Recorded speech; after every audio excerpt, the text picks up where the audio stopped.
Assalamualaikum warahmatullahi wabarakatuh. Perkenalkan, nama saya Wan Hermawan, CGP Angkatan 11 dari SMPN 1 Karangtanjung, Kabupaten Pandeglang, Provinsi Banten. Pada kesempatan kali ini, saya akan mendiseminasi budaya positif di lingkungan sekolah, terutama di lingkungan sekolah tempat saya mengajar. Selamat menyaksikan.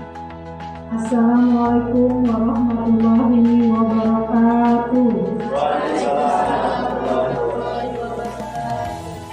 Terima kasih kepada Bapak dan Ibu guru hebat yang telah bersedia hadir untuk mendengarkan paparan dari Pak Wawan Hermawan sebagai wujud aksi nyata dari tugas guru penggerak budaya positif di lingkungan sekolah SMPN 1 Karangtanjung.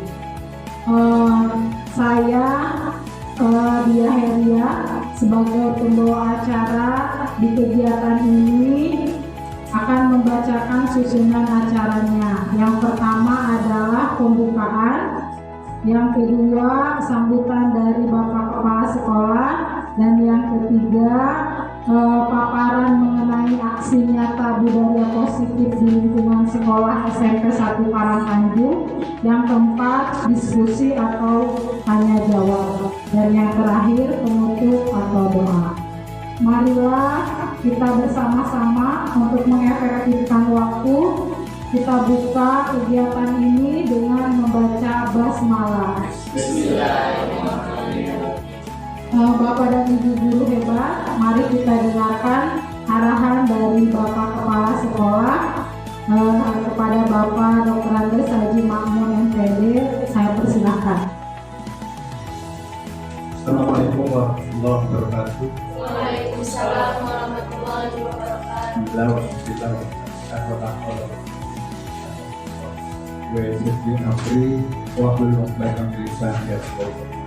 Bapak Ibu guru hebat yang terhormati, pagi ini alhamdulillah Pak Wawan dan tugas dari guru penggerak itu menyelesaikan modul 1 aksi nyata budaya positif. Bapak Ibu yang ada di lingkungan sekolah Tanjung dimohon untuk menghadiri dan berdiskusi, sekalian nanti Bapak Ibu mengetahui apa saja sih kegiatan yang dilakukan di sekolah penggerak, di sekolah penggerak atau guru penggerak, dan ini supaya kita berkelanjutan. Ini termasuk angkatan ke-11 kalau tidak salah ya, angkatan 12 dan 13 sudah menunggu lagi. Nanti insya Allah teman-teman yang nanti ya seperti apa yang belum ikut gitu ya, jadi dipersilahkan karena ini banyak pemahaman, banyak pengalaman, banyak pengetahuan yang didapat dari guru. Itu hal-hal yang penting, dan Bapak Ibu guru hari ini menghadiri budaya positif. Insya Allah nanti Pak Wawan menjelaskan apa sih budaya positif, fungsinya apa, manfaatnya apa untuk anak-anak dan untuk kita semua. Dan itu mungkin harapan saya supaya berkelanjutan, tidak sampai di Pak Wawan saja, tapi Bapak Ibu guru yang telah daftar nanti guru penggerak mungkin sama, dan ini lebih ditingkatkan lagi. Terima kasih. Assalamualaikum warahmatullahi wabarakatuh. Warahmatullahi wabarakatuh. Terima kasih atas motivasinya dari Bapak Kepala Sekolah untuk kita semua guru-guru di SMP 1 Karangtanjung untuk mendaftar menjadi guru penggerak di angkatan 12, 13 sampai seterusnya.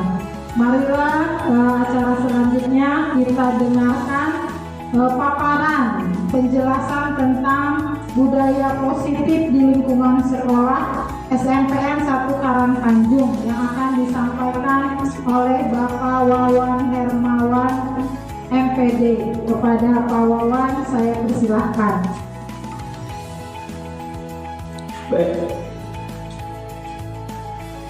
Baik, bismillahirrahmanirrahim. Assalamualaikum warahmatullahi wabarakatuh. Waalaikumsalam warahmatullahi wabarakatuh. Oke, apa kabar Bapak Ibu?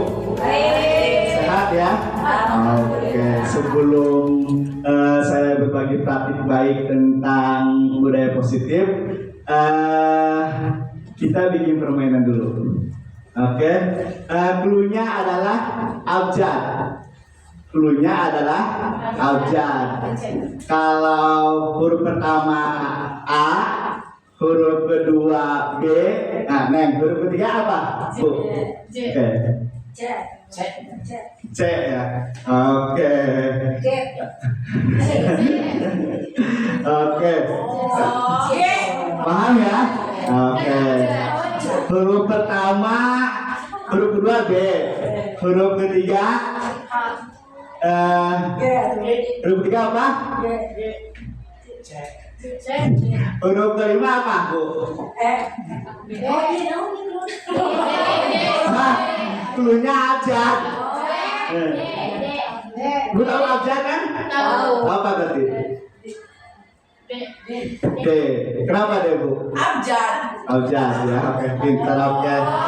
Oke, terima kasih deh Bapak Ibu. Itu hanya intermezzo supaya kalau Bapak Ibu mengerti berarti konsentrasi.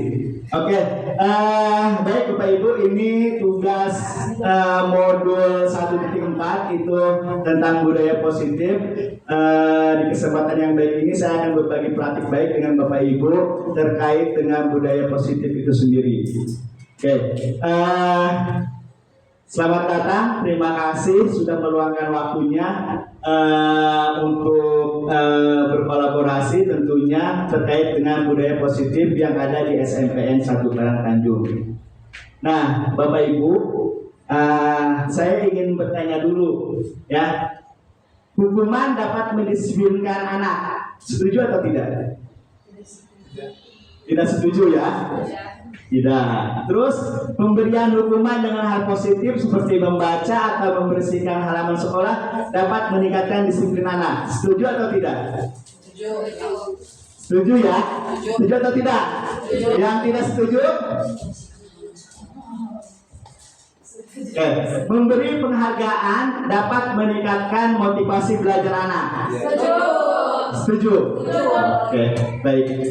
Kalau setuju, udah hanya pertanyaan romantik. Nah, adapun konten atau materi yang akan saya sampaikan yaitu terkait dengan paradigma baru, disiplin positif, motivasi perilaku manusia, keyakinan kelas, kebutuhan dasar manusia, posisi kontrol serta segitiga restitusi. Ya. Oke. Sekarang lagi gaung-gaungnya tentang pembelajaran berdiferensiasi, ya. Pembelajaran berdiferensiasi nanti itu yang harus kita terapkan ketika kita berada di kelas.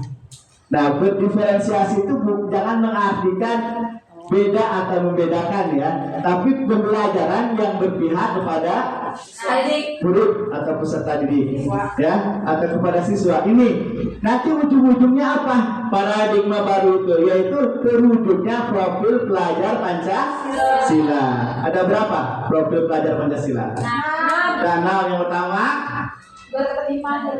beriman dan bertakwa kepada Tuhan yang Maha Esa. Yang kedua, Berpikir benaran kritis. Yang ketiga, mandiri, gotong royong, kreatif,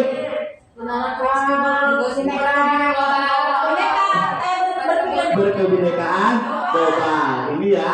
Nah, kita sudah komit untuk ending dari sebuah pembelajaran itu, siswa-siswi yang kita didik itu harus endingnya itu harus mempunyai karakter profil pelajar Pancasila. Ini dimensinya yang harus kita pahami dulu. Berakhlak mulia, berkebinekaan global, mandiri, bergotong royong, bernalar kritis dan kreatif. Nah, itu tadi tentang paradigma baru ya, paradigma baru yaitu pembelajaran yang terkait dengan pembelajaran berdiferensiasi. Nah, Sekarang kita akan membahas tentang disiplin positif. Apa sih disiplin itu? Ya, disiplin itu artinya belajar. Tapi kalau mengacu kepada disiplin diri yang memiliki tanggung jawab terhadap apa yang dilakukan berdasarkan nilai-nilai yang diyakini. Itu arti dari disiplin. Nah, terus kita sebagai pendidik itu harus menciptakan anak-anak yang memiliki disiplin diri sehingga mereka bisa berperilaku dengan mengacu pada nilai-nilai kebajikan universal dan memiliki motivasi intrinsik dan bukan ekstrinsik. Motivasi yang datangnya dari diri sendiri, bukan motivasi dari luar. Karena motivasi itu kan ada dua ya, seperti lingkungan yang bersih, pertemanan yang baik, itu motivasi dari luar. Tapi kalau motivasi dari diri itu rasa ingin tahunya kuat gitu ya. Oke. Nah, ini nilai-nilai kebajikan. Selain profil pelajar Pancasila, ada 11 primary years program, ada 9 pilar karakter, ada 7 essential virtue building moral intelligence, seperti toleransi, rasa hormat, itu yang harus ditanam-tanamkan. Jadi nilai-nilai kebajikan itu tidak boleh ada yang kalimatnya dalam bentuk negatif. Paham ya Bapak Ibu? Misalkan dilarang buang sampah sembarangan, tidak boleh tuh ada kata-kata itu di sekolah. Tapi harus buanglah sampah pada tempatnya. Itu nilai-nilai kebajikan. Kalau yang kayak dilarang, patuhi, itu yang disebut dengan peraturan. Tapi kalau kaitannya dengan nilai kebajikan, harus nilai apa? Kalimatnya itu harus yang mengandung positif. Oke. Nah, terkait dengan motivasi, apa sih motivasi itu? Dorongan yang timbul pada diri seseorang secara sadar atau tidak sadar untuk melakukan suatu tindakan dengan tujuan tertentu. Nah, ini motivasi untuk menghindari kenyamanan atau hukuman. Itu eksternal. Untuk mendapatkan imbalan, itu eksternal. Penghargaan itu motivasi dari eksternal. Tadi itu yang pertanyaan pemantik yang awal itu memberikan penghargaan kepada siswa itu motivasi eksternal, karena kita guru menawarkan penghargaan itu. Nah, kalau motivasi internal itu dia itu ingin menghargai dirinya sendiri. Misalkan piket di kelas, bukan karena tanggung jawabnya saja, tapi dia juga menghargai dirinya sendiri. Dia menghormati dirinya sendiri.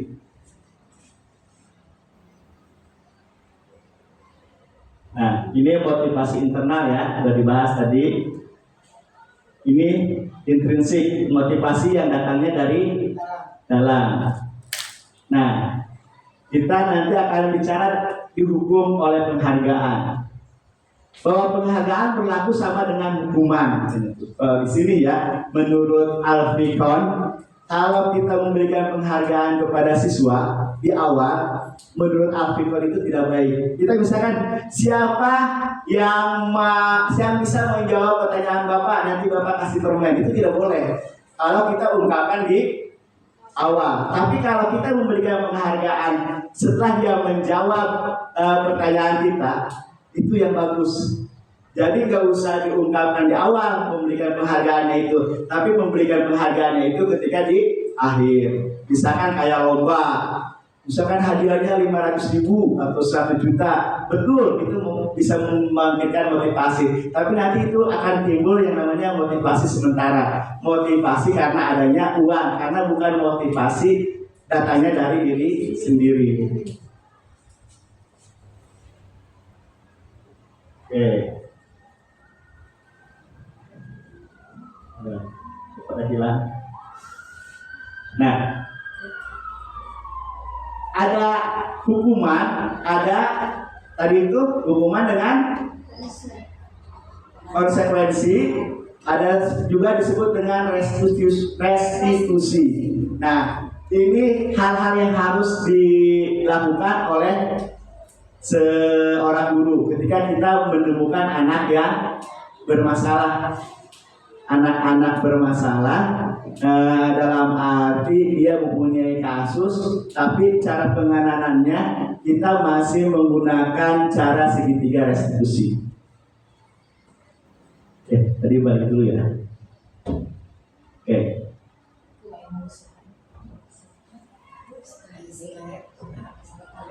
Nih Bapak Ibu, ini bedanya hukuman, konsekuensi dengan restitusi.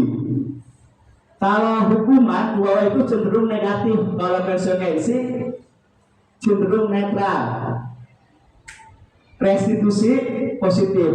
Nah, kalau yang netral kayak gimana? Misalkan Ibu Dida menaburkan minuman ini, kan apa tuh bahasa Indonesia-nya? Menumpahkan minuman, ya, menumpahkan minuman.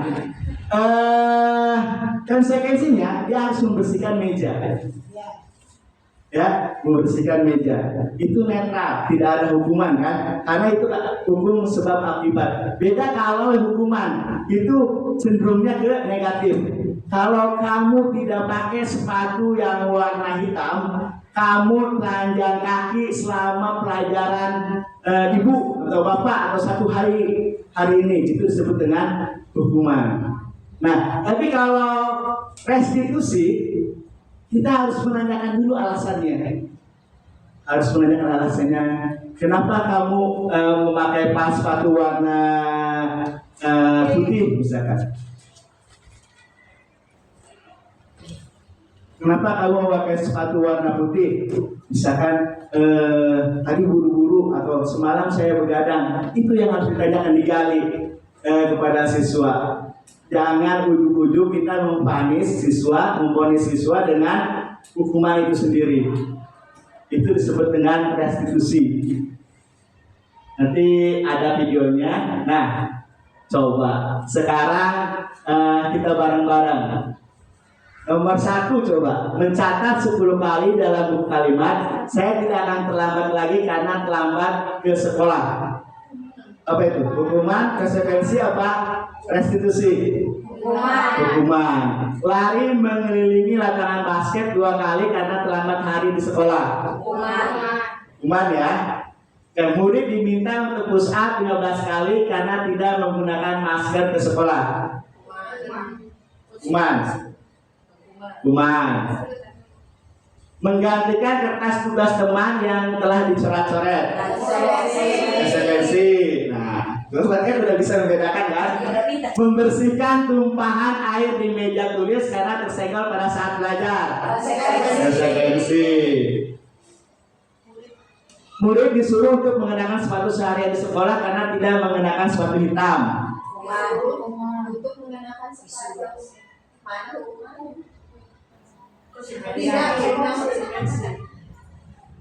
Nomor yang terakhir, lari mengelilingi lapangan basket 2 kali karena terlambat 10 menit untuk perjalanan PJOK. PJOK. Nah, ini jawabannya ya. Karena ada kesepakatan. Karena udah kesepakatan, konsekuensi karena terjadi karena ada sebab akibat. Nah, ini yang dimaksud dengan restitusi. Proses menciptakan kondisi bagi murid untuk memperbaiki kesalahan mereka, sehingga mereka bisa kembali pada kelompok mereka dengan karakter yang lebih kuat. Intinya restitusi itu kita menanyakan validasi dulu. Menanyakan validasi, nanti ada videonya ya. Nah, ini ciri-ciri restitusi: memperbaiki hubungan, tawaran bukan paksaan. Restitusi menuntut untuk melihat ke dalam diri. Restitusi diri adalah cara paling baik. Restitusi fokus pada solusi. Ya, kalau kita kan suka marahin, saya pribadi kalau anak misalkan datang terlambat, kenapa kamu datang terlambat? Kan ya suka langsung menghukum. Harusnya pakai cara-cara restitusi itu. Yang pertama kita ajak duduk anak. Ceritakan kenapa kamu sampai datang terlambat. Harusnya gitu. Jangan kenapa kamu datang terlambat, tapi coba ceritakan kenapa kamu sampai datang terlambat hari ini. Nah, harusnya seperti itu. Ini pekerjaan Bu Dida, ini guru GK ya. Nah, sekarang, dari semua yang dari awal sampai akhir itu, kita harus bentuk dalam sebuah keyakinan kelas. Seperti hukuman, restitusi dengan konsekuensi itu, terus dengan paradigma baru itu harus diterapkan di keyakinan kelas. Nah, keyakinan kelas itu, apa bedanya keyakinan kelas dengan kesepakatan kelas? Keyakinan kelas sama kesepakatan. Nah, kan kita sering dengar ya, kesepakatan kelas dengan keyakinan kelas. Diyakini sendiri Pak, keyakinannya berdasarkan kesepakatan, jadi diyakini. Bagus. Ada lagi? Kalau kesepakatan kelas mah kan dibuatnya sama-sama. Nah, itu. Bagus ya. Kesepakatan kelas itu dibuatnya sama-sama antara guru dengan siswa. Semua siswa boleh menyumbang kesepakatan kelas menurut mereka yakini. Misalnya bertanggung jawab, mandiri, ya, terus menghargai pendapat orang lain. Nah, itu setelah mereka misalkan menempel-nempel ini, misalnya kita guru kasih voksit kepada semua siswa. Nah, ketika prosesnya terjadi, itu disebut dengan kesepakatan kelas. Tetapi hasilnya itu disebut dengan keyakinan kelas. Yang sudah dipajak itu harus jangan kesepakatan kelas bahasanya, harusnya keyakinan kelas. Kesepakatan itu prosesnya, proses ketika mengambil keyakinan kelas. Tapi kalau sudah berbentuk hasil, itu namanya keyakinan kelas.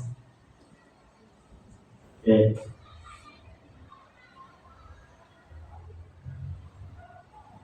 Nah, ini.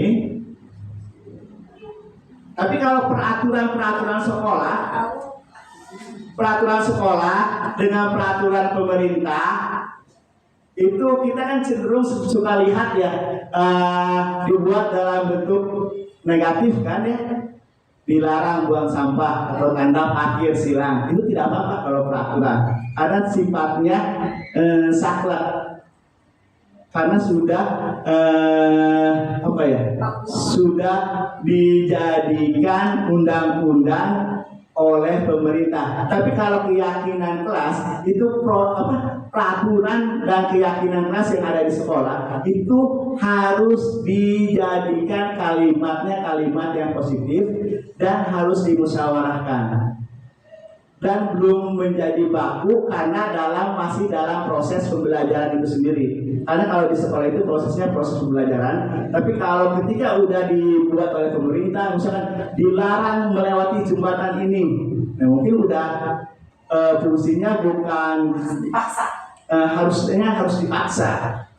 dipaksa karena sudah terbentuk dalam sebuah undang-undang. Tapi kalau di sekolah itu karena prosesnya masih proses belajar, kita harus pelan-pelan. Makanya kalau di luar kan bukan restitusi lagi kalau ada hukuman buat anak itu. Kalau yang lebih berat lagi apa itu namanya, jasif apa tuh? Saya juga kurang paham tuh. Jadi bukan restitusi. Kalau restitusi itu langkah-langkah untuk menyelesaikan masalahnya itu sendiri.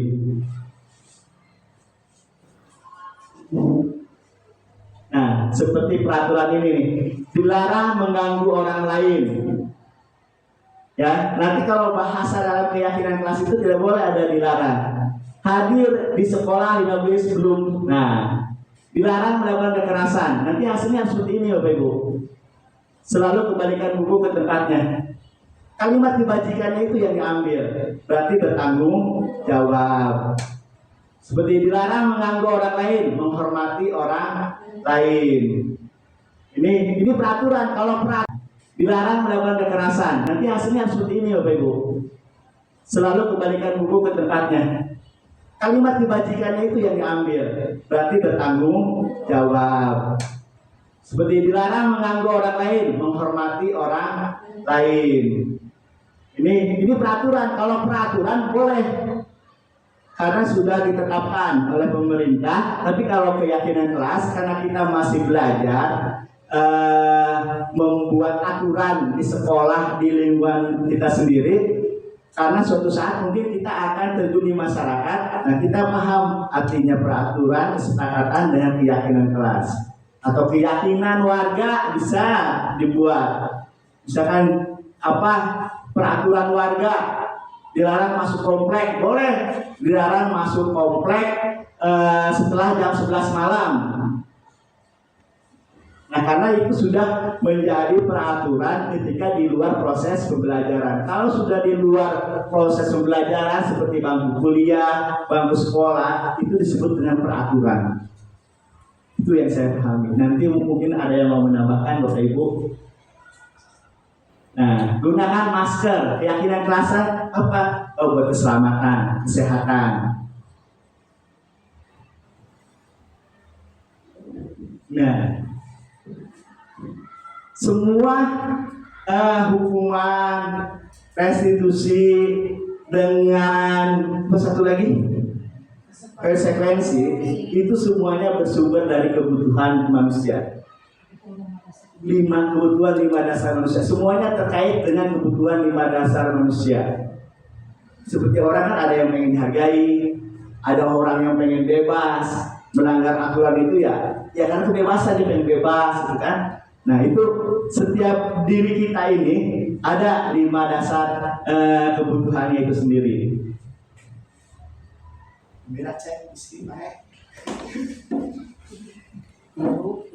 Yang pertama, kita butuh untuk bertahan hidup. Ya, kita butuh untuk bertahan hidup. Kalau kita bertahan hidup, kalau lapar berarti makan, kalau haus minum kan. Oke, ini yang pertama ya. Yang kedua, kita sebagai manusia itu kita butuh kasih sayang dan rasa diterima. Yakin itu semua pasti membutuhkan hal ini. Dihormati, dihargai, diterima di lingkungannya, mempunyai rasa cinta dan kasih, itu pasti kita butuhkan ketika kita, bahkan ketika kita lahir pun kita butuh kasih sayang itu sendiri kan? Seringnya? Sebelumnya. Dan kita pun mungkin tercipta karena kasih sayang kan ya? Ya kan? Kasih sayang orang tua kita kan?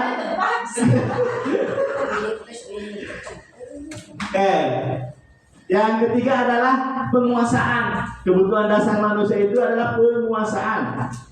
Banyak orang yang pengen jadi pejabat, pengen jadi kepala daerah, pengen memimpin suatu organisasi, misalnya Karang Taruna, karena dia punya karakter penguasaan. Pengen jadi kepala sekolah kan?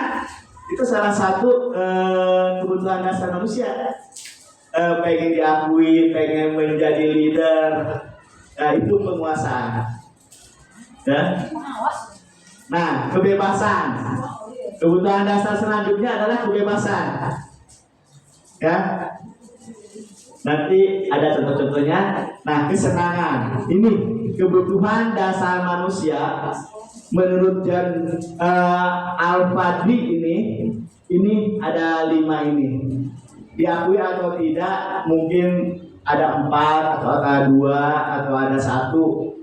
Kalau 1 kayaknya nggak mungkin ya. Kita lebih mungkin dari 1. Mungkin kalau tidak punya obsesi, ambisi atau cita-cita, mungkin penguasaannya itu tidak ada. Ya mungkin rendah.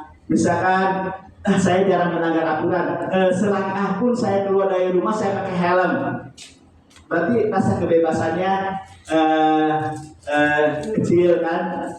Jadi dia pengen menaati peraturan saja gitu ya.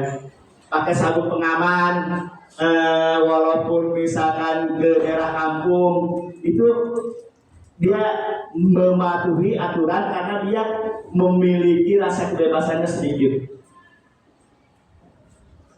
Nah, ini bertahan hidup, kesehatan, tempat tinggal, makanan minum, reproduksi dengan rasa aman.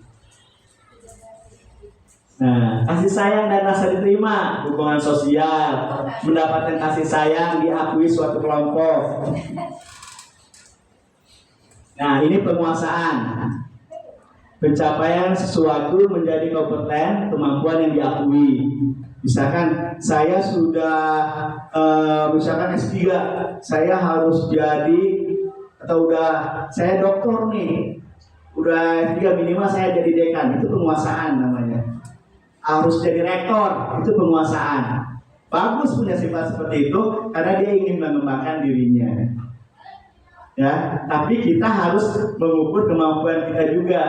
Jangan sampai kita memiliki sifat penguasaan, tetapi kita tidak bisa berkaca kepada diri kita. Kita minta masukan aja dari orang lain supaya orang lain bisa memberikan arahan kepada kita. Nah, kebebasan, berhak untuk memilih, kemandirian, senang mencoba hal yang baru, itu seperti kebebasan.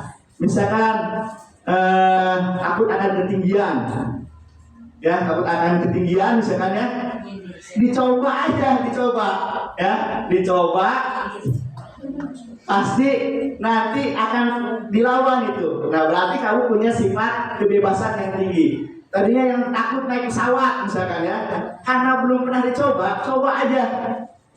Ya, nah itu kebebasannya berarti rasa kebebasan yang dia miliki tinggi. Kayak Bu Gita tuh, takut melewati jembatan. Kemarin waktu jalan-jalan sama saya tuh ya, jembatan panjang dia takut tuh. Karena apa? Karena rasa kebebasannya itu sedikit. Tapi kalau punya rasa kebebasan yang gede, lah Pak Ali juga bahwa bisa lewat, saya pasti bisa lewat. Nah itu kalau yang punya rasa kebebasannya tinggi, udah orang lain bisa, kenapa saya enggak tuh, jalan aja. Kemarin itu sampai nggak lewat tuh, jalan jembatan panjang hampir 1,5 kilo itu ya, tapi di atas jurang itu. Tapi Nagisteria berani sendiri. Nah, Nagisteria berani itu kan. Tapi kalau lihat ketinggian, yang dia Bu Gita itu takut. Berarti mempunyai rasa kebebasan yang tidak bisa dilawan. Padahal bebas ya. Padahal bebas itu. Lihat orang lain jalan-jalan gitu ya. Sama, saya juga takut sebenarnya ya. Tapi karena pengen coba, pengen suatu hal yang baru ya coba aja. Nah, kesenangan. Kebutuhan dasar manusia yang terakhir itu adalah kesenangan. Bermain, menikmati hidup, itu adalah kesenangan. Nah, ini Bapak Ibu, ya, kebutuhan dasar saya tampilkan dalam bentuk humor, kesenangan, tertawa, kesenangan, mampu mengendalikan arah dirinya, kesenangan. Kok nggak ada religinya ya? Kiblatnya orang Barat ya. Religi itu apa? Agama. Itu kan kebutuhan dasar sebetulnya. Ya, nanti kita bahas ya Bapak Ibu, kita diskusi supaya agak panjang. Ya, memang ini acuan ke penemuan orang luar, gitu kan ya. Jadi menurut Dr. John apa tuh? Ini kebutuhan dasar manusia itu mungkin religi itu masuk ke cinta kasih, ya, masuk ke kasih sayang dengan rasa yang diterima. Itu religi itu menurut saya masuk ke situ tuh, ke kasih sayang. Mungkin nanti Bu Diah bisa menambahkan. Nah, ini yang materi yang lebih asik itu, kita sebagai guru, kita itu ada di 5 posisi kontrol. Ya. Apa saja 5 posisi kontrol guru? Sebagai teman. Nah, ada kita kadang ke murid itu kan juga bertindak sebagai teman. Terus apa lagi? As a manager. Terus suka nyalahin anak nggak? Suka ya, memberi rasa bersalah. Ya, ini Bapak Ibu nih. Ini menurut pakar pendidikan Indonesia ya, guru di Indonesia itu cenderung memiliki 5 posisi kontrol seperti ini. Bisa pemantau, manajer, teman, penghubung, pembuat rasa bersalah. Saya pribadi mungkin yang sering saya lakukan itu yang pertama penghubung, penghubung. Ketika belum membaca buku ini lebih dalam, ketika anak-anak ada anak kesiangan, langsung aja kan ini udah jam berapa misalkan. Nah itu kita udah sampai nada segitu aja kita udah penghukum. Misalnya di kelas silat, misalnya di kelas ya ada anak ribut, jangan ribut, nanti ibu malu. Bahwa anak kita itu cenderung tidak ini kalau di parenting zaman modern, kalau parenting POC aja. Harus sistem militer, harus saklek ya. Nah, perhatikan kan artinya jangan ribut ya. Tapi tidak ya. Perhatikan. Itu. Kecenderungan anak saya gitu ya. Ya saya pribadi itu kadang suka yang pertama penghukum, membuat rasa bersalah. Manajer mungkin sedikit-sedikit sudah mau menata gitu ya. Nah, ini ada videonya Bapak Ibu. Kita saksikan saja videonya supaya semangat amat ada video. Video apa itu, Pak? aduh, ini kotanya ada nggak ini Pak? Ya itu. Muter ke sebelah kiri. Oh, ini kok kan itu Loading.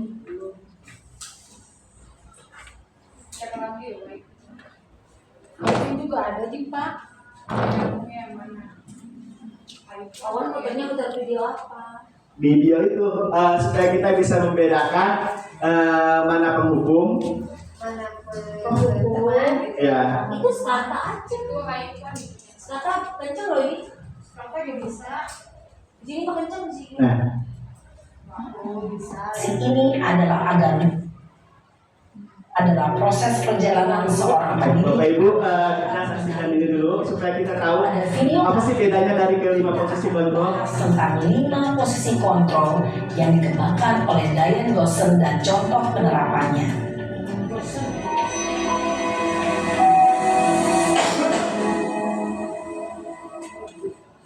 Lima posisi kontrol itu adalah 1. Posisi penghukum, 2. Posisi pembuat merasa bersalah, 3. Posisi teman, 4. Posisi pemantau atau monitor, dan 5. Posisi manajer. Untuk lebih memahami kelima posisi tersebut, mari kita saksikan kasus Naren yang terlambat hadir 20 menit di sekolah dan melihat bagaimana kelima posisi kontrol dalam menghadapi masalah tersebut. Ini posisi penghukum ya.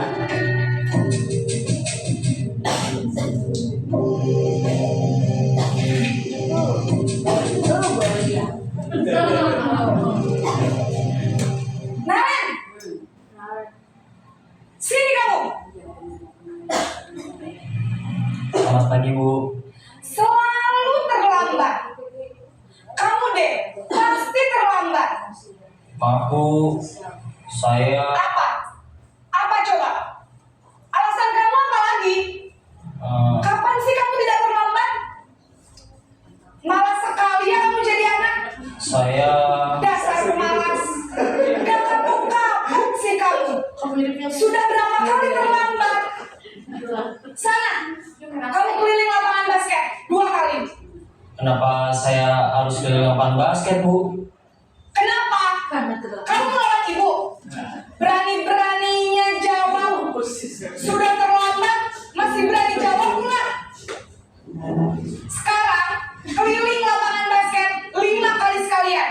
Biar kapok. Cepat. Pergi sana ke lapangan basket. Posisi penghukum biasanya berbicara dengan nada tinggi, menghardik, menunjuk-nunjuk, menyakiti, dan menyindir. Hukuman bisa berupa fisik maupun psikis. Ibu Sangka ibu tidak bisa membina kamu. Duh, gimana ini? Maaf, Bu. Duh, Gusti Naren. Kamu suka ya kalau ibu ditegur bapak kepala sekolah? Terus, sekarang ibu harus tulis apa yang di buku absen? Ini kamu sudah sering terlambat loh. Ibu harus apa coba? Maaf, Bu. Maaf sekali. Ya sudah, lain kali jangan bikin ibu susah lagi ya nak ya. Ibu tidak akan kuat lagi kalau kamu begini terus. Bisa jantungan kalau ibu tegur bapak kepala sekolah. Sana cepat ke kelas. Maaf ya Bu, maaf sekali. Posisi pembuat rasa bersalah berbicara dengan nada tenang, cenderung lembut. Nah, ini tadi posisi rasa bersalah ya. Akan membuat murid merasa menjadi orang yang gagal, memandang buruk dirinya sendiri, merasa tidak berharga, dan tidak sanggup membahagiakan orang lain. Ketika guru mengambil posisi pembuat rasa bersalah, murid akan menganggap dirinya yang bersalah dan ia akan menyimpan emosi negatif tersebut di dalam dirinya.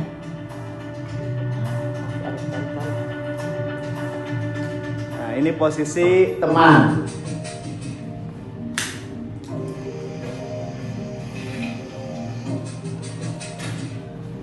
Dua belas 10. Naren, Centang. Selamat pagi Bu. wah sudah jam berapa ini nak? Terlambat lagi ya sayang. Iya Bu, habis ibu saya lupa membangunkan saya Bu. Kamu malah menyalahkan ibu kamu. Kamu bukannya anak yang larinya paling kencang. Kok terlambat sih? Iya Bu, saya memang terlambat bangun tadi.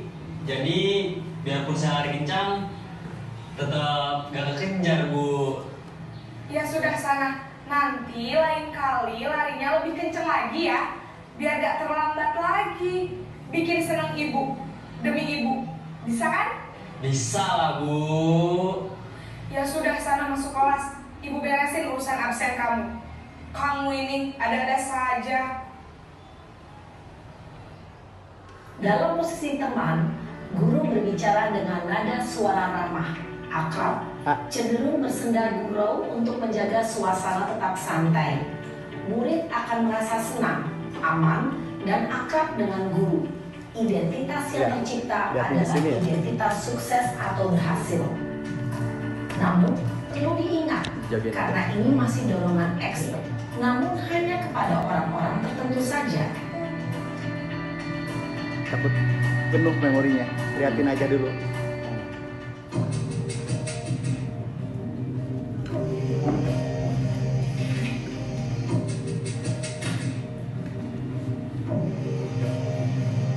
Naren!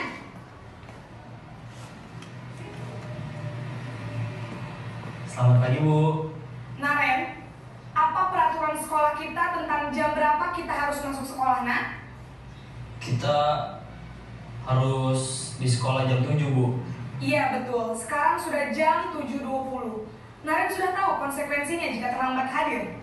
Paham Bu, saya harus tinggal kelas pas jam istirahat selama 20 menit. Iya benar, konsekuensinya demikian. Jadi nanti jam 9.30 pas istirahat, kamu harus tinggal di kelas, kerjakan tugas tambahan untuk ketertinggalan kamu, ya? Baik Bu. Posisi pemantau mengandalkan penghitungan atau data untuk mengontrol murid. Guru mengarahkan murid berdasarkan peraturan dan konsekuensi. Seorang pemantau menunjukkan bahasa tubuh dan ekspresi wajah yang datar dan cenderung formal.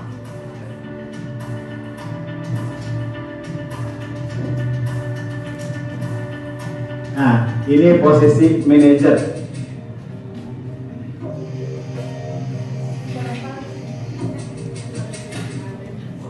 Sekarang kamu baru kembali ke kelas untuk belajar.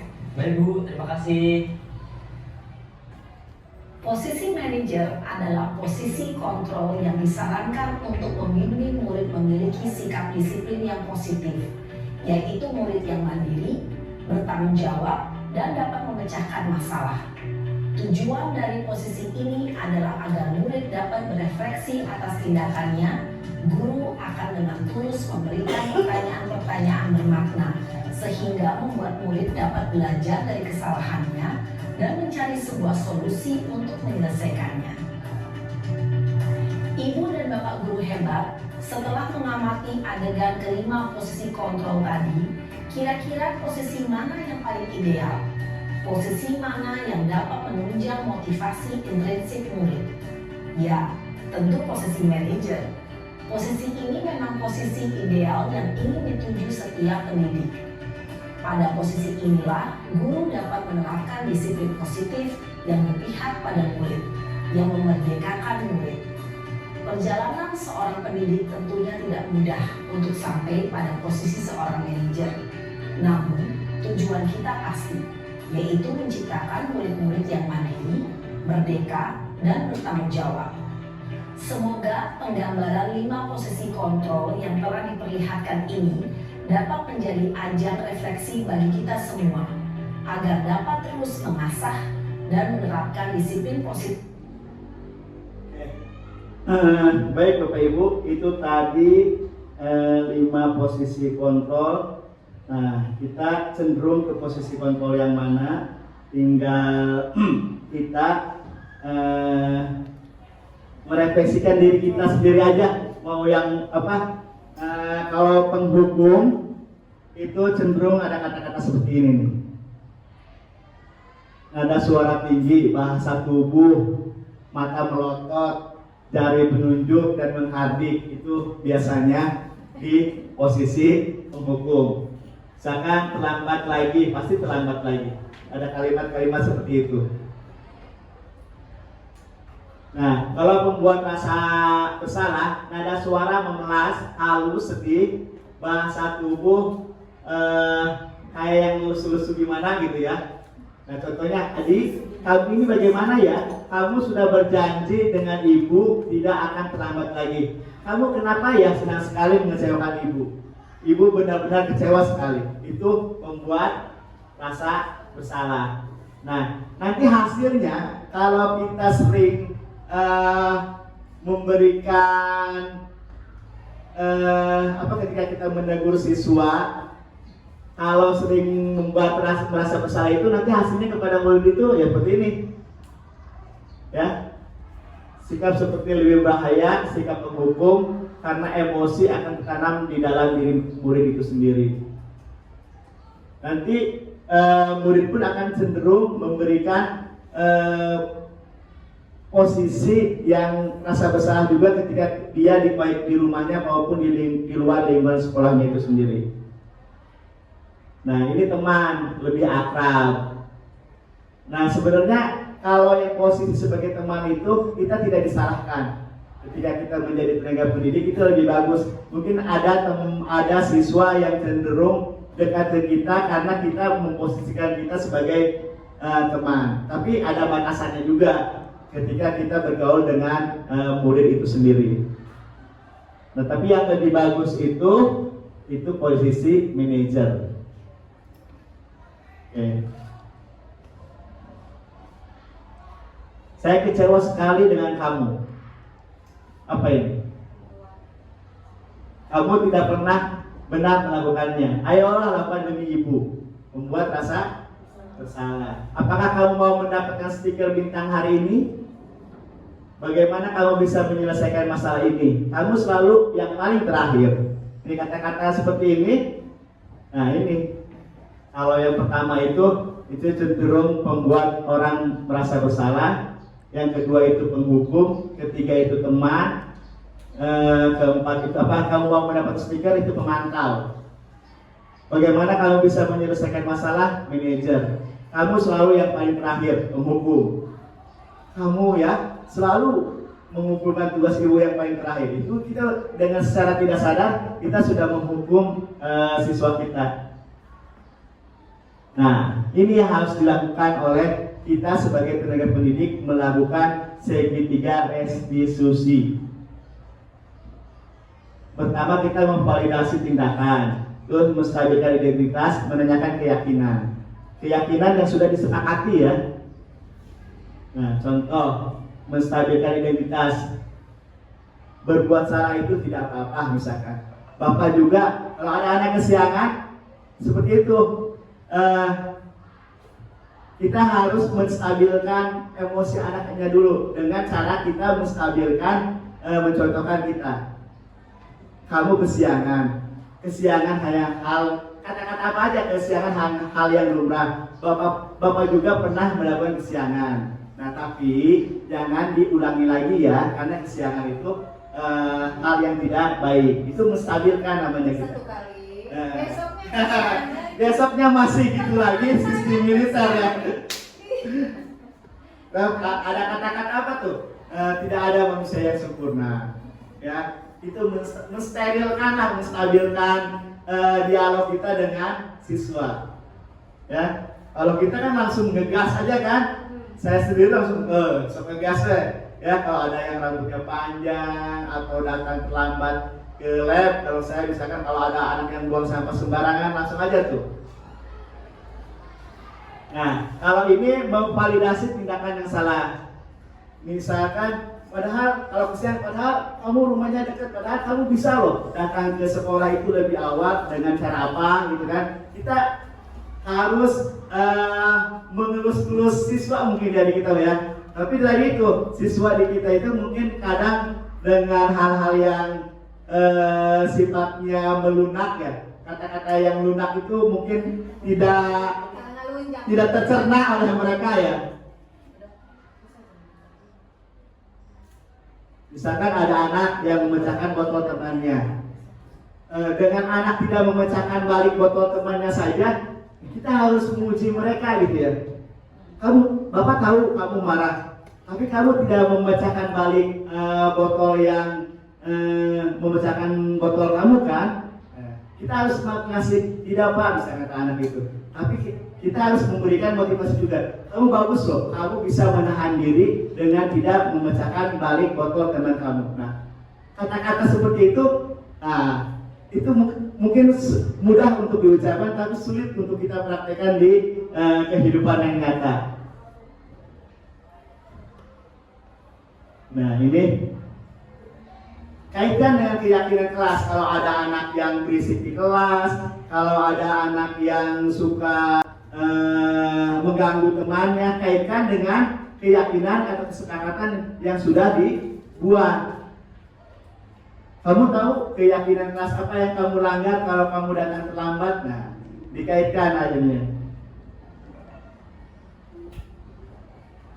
Oke, Bapak Ibu, itu saja mungkin untuk hari ini. Terima kasih atas kedatangannya. Mudah-mudahan ada gambaran minimal tentang posisi kontrol kita sebagai guru. Ada yang perlu didiskusikan? Ya mungkin tadi itu ya Badi ya. Kita kadang kalau dengan nada yang ya kan kalau saya nih di kelas biasanya kan berproses dulu. Proses pertama satu kali, besok jangan diulang ya kesiangan. Kedua kali, ya Allah kesiangan lagi. Besok jangan kesiangan lagi. Nah, udah kelima kali itu gimana ya? Apakah dari restitusi naik ke konsekuensi naik ke hukuman? Ya kan konsekuensi kita ada di dalam kelas. Jadi mereka sudah paham kalau telat itu kalau telat itu berarti ya konsekuensinya dia belajar di luar. Dia enggak masuk di kelas tapi posisi absen misalnya apa? Oke, terima kasih Bu Haji. Oke, mungkin dari Bu Dia, senior guru penggerak, bisa menambahkan? Kalau menurut saya kita memanggil anak tersebut kemudian mengadakan restitusi. Jadi takutnya kesiangannya itu disengaja atau memang ada hal-hal yang lain gitu. Kan ditanya Tapi, sebetulnya. iya. Kesiangan Bu, malamnya begadang. Nah, besok begitu lagi.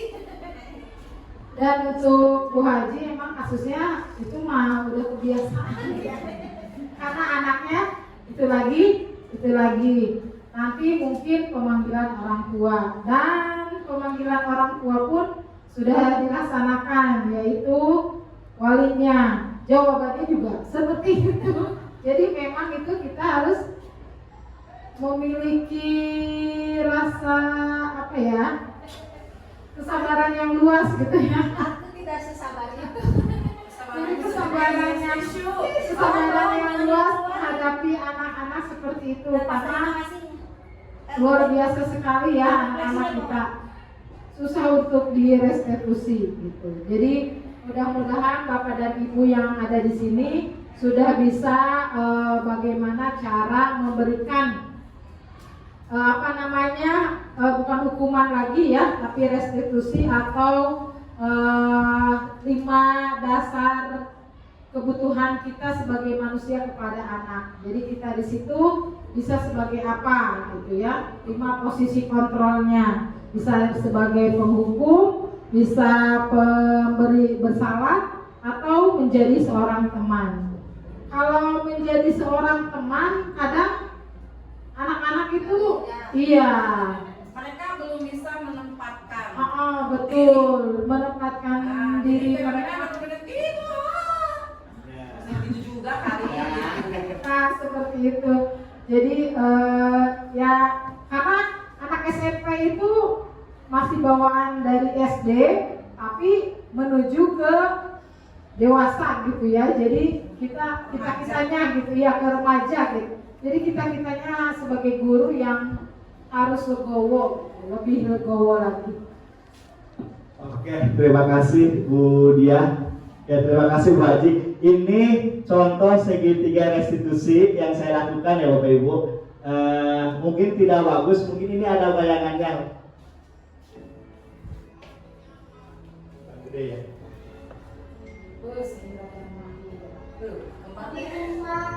Saat dia masak apa?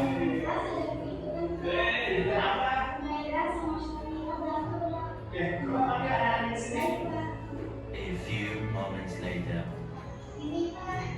Oke, silakan dulu. Terima kasih Mas. Silakan kembali ke kelas. Mbak, Bapak lihat biasanya marah sekali. Kalian kan biasanya kompak, pasti kan punya alasan. Kenapa? Bapak mau macan. Ya, benar apa yang dikatakan Sandira?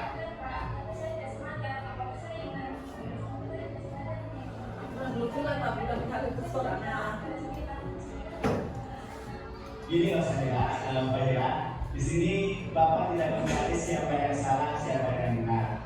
Setiap manusia pasti pernah marah-marah. Bapak juga pernah mengalami identitas badan sayang kita rusak atau di akhirat. Tapi Bapak kamu nggak sama kamu. Kamu cuma marah-marah doang kan? Tidak memecahkan balik botol Mahira.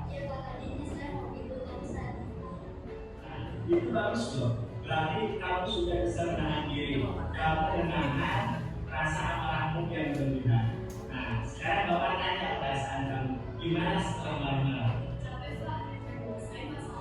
Dulu kan kita sudah punya kesepakatan keras pas awal pelajaran. Bagaimana kita berhubungan dengan orang lain? Masih ingat saya?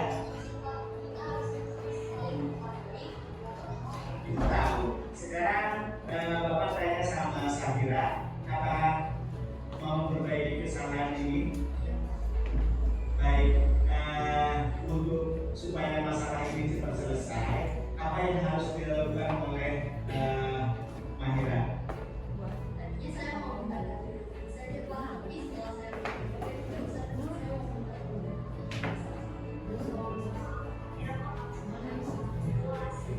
Oke, Mahira, tadi kamu dengar sendiri kan, saya minta maaf, apakah kamu memaafkan? Nah, gitu dong.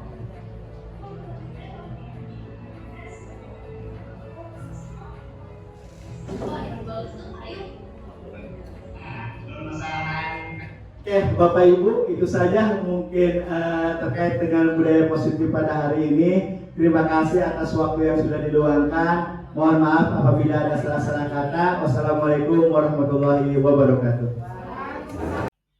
Baik, Bapak Ibu, ini contoh praktek segitiga restitusi budaya positif yang sudah saya lakukan di SMPN 1 Karang Tanjung. Mudah-mudahan video ini bisa memberikan penjelasan yang lebih jelas lagi. Selamat menyaksikan Bapak Ibu.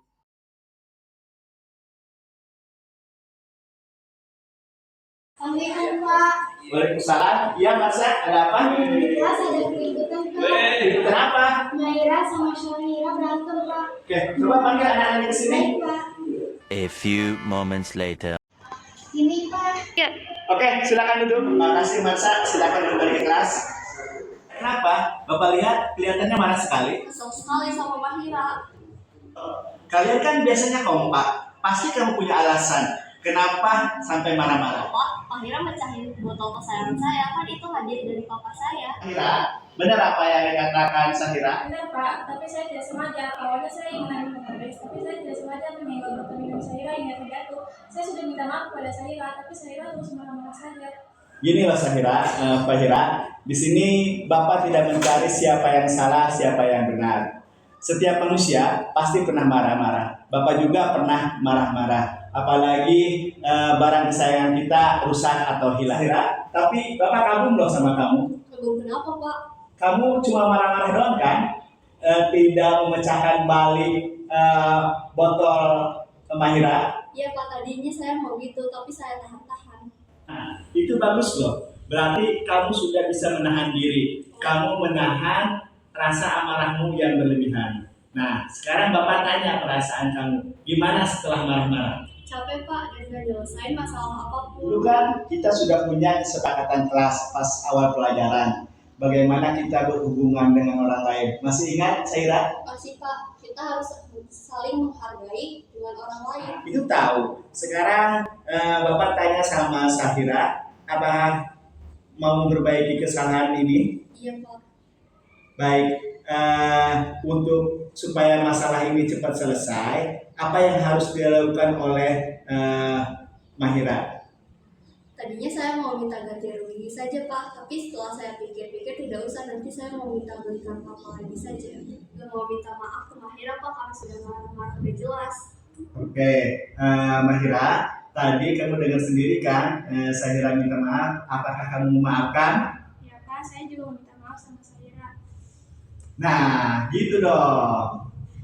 Kan botol minumnya kamu diganti. Bagaimana sebagai tanda minta maaf aku pulang sekolah kamu aku traktir Mas? Wah, ide bagus tuh, ayo. Nah, permasalahan kalian kan sudah selesai. Bapak ucapkan terima kasih kepada Sahira, kepada Mahira. Kalau ada apa-apa, ada masalah, silahkan obrolkan dengan baik. Oke, silahkan kembali lagi ke kelas.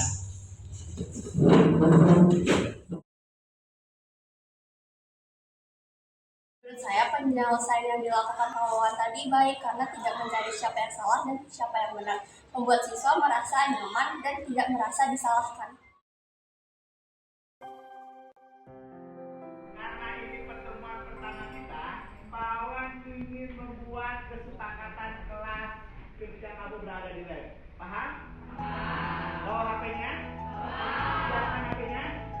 Sekarang perintahnya ketik di Google nama Google ya, masuk Google itu ketik namanya nancy.com, pakai i ya, bukan pakai y, ketik nancy.com, nancy.com, dan nanti ada yang minta barcode.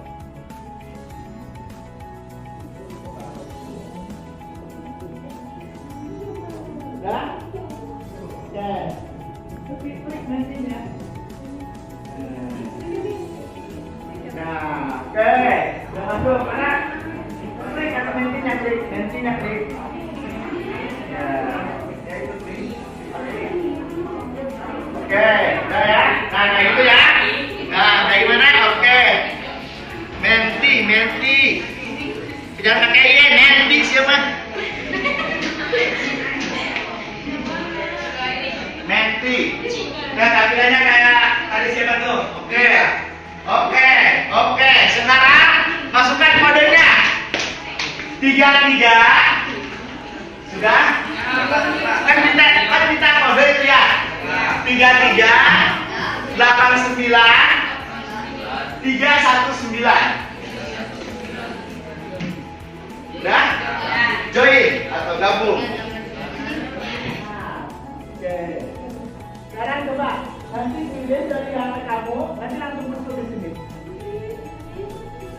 Jangan sebutkan nama kan kalau nggak tahu. Ya, udah sini, udah.